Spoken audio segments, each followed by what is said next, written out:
Five স্টারেই নতুন মরশুম শুরু করলো ইস্টবেঙ্গল।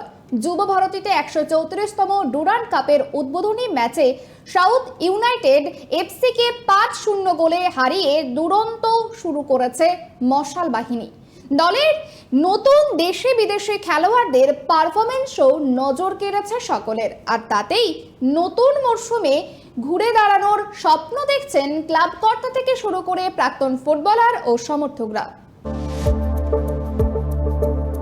গত কয়েক মরশুম ধরেই দলের পারফরমেন্স তলানিতে, তাই নতুন মরশুমে সাফল্যের খোঁজে মরিয়া হয়ে উঠেছিলেন ক্লাব কর্তারা।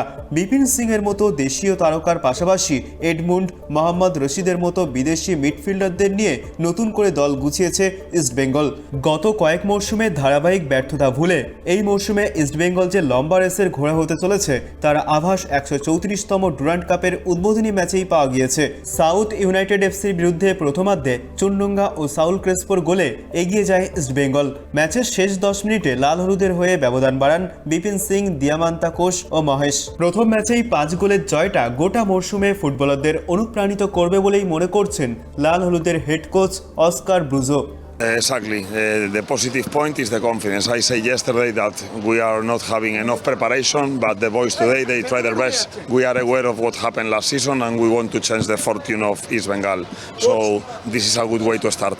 I think that they perform well, no? So important players. Rashid, intelligent, tactical. He helped a lot to order the team, to give the balance, to start all the build-ups, and he was always in positioning. So it's going to be an important addition for us. মরশুমের প্রথম match, আরও কিছুদিন অনুশীলন করলে এই দলটা আরও ধারালো হয়ে উঠবে এবং এই মরশুমে আর চোখের জল ফেলতে হবে না বলেই আশাবাদী লাল হলুদের শীর্ষকর্তা দেবব্রত সরকার।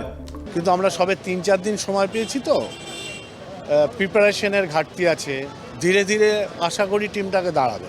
বেশ কিছুদিন আমরা খারাপ সময় কাটিয়েছি, যেন এবছর সবাই আমরা হাসতে পারি। হ্যাঁ, মোটিভেশন ভালো নিশ্চয়ই, কিন্তু ধরে রাখতে হবে। ধরে রাখাটা হচ্ছে সবচেয়ে বড় কাজ। 3 দিন না 4 দিন প্র্যাকটিস করেছে, রশিদ তো ভালোই খেললো। দল জিতলেও মরশুমের প্রথম ম্যাচেই মিডফিল্ডার রশিদ ও বিপিনের খেলায় উচ্ছ্বসিত প্রাক্তন ফুটবলাররাও, আর তাতেই এই মরশুমে ইস্টবেঙ্গলের সাফল্য দেখছেন দীপেন্দু বিশ্বাস ও বিকাশ পাজির মতো প্রাক্তনরা।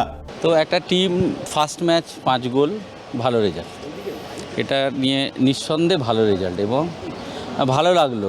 মহেশের গোলটা অসাধারণ গোল। দিমিয়ান্ত কোচ যে গোলই করুক, একটা স্ট্রাইকার, আমি নিজে স্ট্রাইকার জানি যে ফার্স্ট ম্যাচে সে গোল করলে সারা সিজন ওর কনফিডেন্স লেভেলটা অন্য লেভেলে যাবে। এটা একটা ভালো খবর ইস্টবেঙ্গলের। বিপিন এসে ফার্স্ট ম্যাচ গোল করলো, এটা বিপিন তো ভালো প্লেয়ার, বড় প্লেয়ার, কিন্তু ওর এই গোলটা ওকে আরও ভালো জায়গায় এবং ইস্টবেঙ্গলকে ভালো জায়গায় নিয়ে, বিশেষ করে মহেশ, দিমিয়ান্ত কোচ গোল করেছে, এটা তো ভালো। এবং রশিদ ভালো লাগলো এখন ফার্স্ট ম্যাচ। ভালো লেগেছে, মানে সব প্রত্যেকেরই বডি ল্যাঙ্গুয়েজ খুব ভালো এবছর। মানে বলে না, সকাল দেখলেই বোঝা যায় সারাদিন কেমন যায়। সুতরাং ফার্স্ট ম্যাচ দেখে বোঝা যাচ্ছে যে আমরা এবছর কিছু একটা ভালো জায়গায় যাওয়ার মানে সুযোগ আছে আমাদের, এবং বেশ ভালো লাগলো। ছেলেটাকে ওই রশিদ বলছে, এটাকে ভালো লাগলো। আমার খুব ভালো লাগলো 10 নম্বর ছেলেটা, ঠিক নামটা আমি জানি, এডমুন্ড, বিউটিফুল প্লেয়ার। ও আমাদের মানে অ্যাসেট হবে একদম। এবং স্টপারটাও নাম্বার 16, ও গত আই লিগে মনে হচ্ছে রাজস্থানে ছিল, বেস্ট প্লেয়ার, বেস্ট ডিফেন্ডার হয়েছে, প্লেড গুড। বাট প্রথম ম্যাচ তো মানে একদম আনন্দে আত্মহারা হয়ে যাওয়ার করে, তারপরে যাবে স্টেপ বাই স্টেপ যাক, এটাই আমরা চাই। টিমটার প্রথম ম্যাচ দেখে বোঝা যাচ্ছে যে পজিটিভ অ্যাপ্রোচ আছে। সবে মরশুমের শুরু, গোটা মরশুম জুড়েই ইস্টবেঙ্গল এই ঝাঁজ ধরে রাখতে পারে কিনা সেটাই এখন দেখার। তবে গত কয়েক মরশুমের থেকে এই ইস্টবেঙ্গল দল যে দৌড়াবে তা বিপিন রশিদের পারফরমেন্স থেকেই বোঝা যাচ্ছে। ক্যামেরায় স্বপন রায়ের সঙ্গে রিমিক মাঝের report, tribe TV Bangla, Kolkata.